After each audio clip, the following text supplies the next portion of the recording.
మీకు తెలుసా? ఎంప్టీ స్టమక్‌లో అంటే పరిగడుపున వెల్లుల్లిని తింటే ఇది జలుబుకి విరుగుడుగా పనిచేస్తుంది. చలికాలంలో ముక్కు నుంచి నీళ్లు గారటం చాలా సాధారణ సమస్య. అయితే ఉదయాన్నే ఖాళీ కడుపుతో వెల్లుల్లి రెబ్బని లేదా ఈ రెక్కని తినటం వల్ల ఈ సమస్య నుంచి రిలీఫ్ లభిస్తుంది. ఇది ఒక అద్భుతమైన సాంప్రదాయక ప్రభావవంతమైనటువంటి గృహ చిట్కా. అయితే వెల్లుల్లిలో ఏముంటుంది? వెల్లుల్లిలో లేదా దీన్ని చిన్నుల్లిపాయ అని కూడా అంటూ ఉంటారు కానీ అసలైన పదం గార్లిక్ వెల్లుల్లి. దీంట్లో ముఖ్యమైన సమ్మేళనం ఏంటంటే అల్లిసిన్. వెల్లుల్లిని నమలటం లేదా దాన్ని కోసినప్పుడు ఇది విడుదలవుతుంది.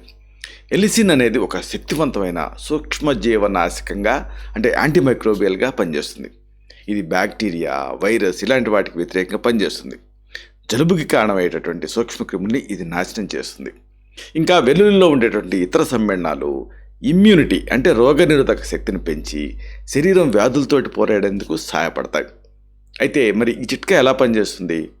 ఎంప్టీ స్టమక్లో పరిగడుపున వెల్లుల్లిని తినటం వల్ల ఎలిసిన్ నేరుగా జీర్ణ వ్యవస్థలోకి వెళ్తుంది, రక్తంలో కలుస్తుంది.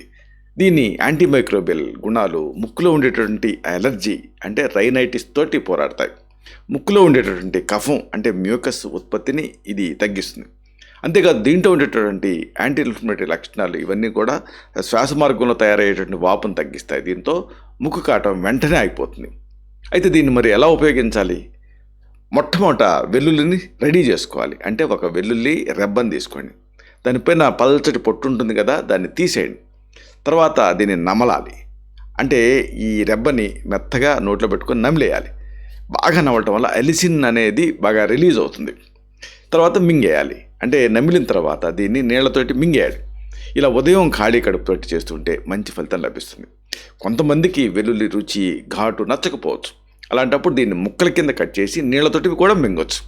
ఒకవేళ ఏదైనా ఆరోగ్య సమస్యలు ఉంటే మాత్రం తప్పనిసరిగా వైద్య సలహా తీసుకోవడం అనేది అవసరం. అలాగే ఇతర మందులు ఏమన్నా వాడుతుంటే అంటే రక్తాన్ని పలచగా ఉంచే మందులు అప్పుడు కూడా వైద్య సలహాతో మాత్రమే దీన్ని వాడాలి.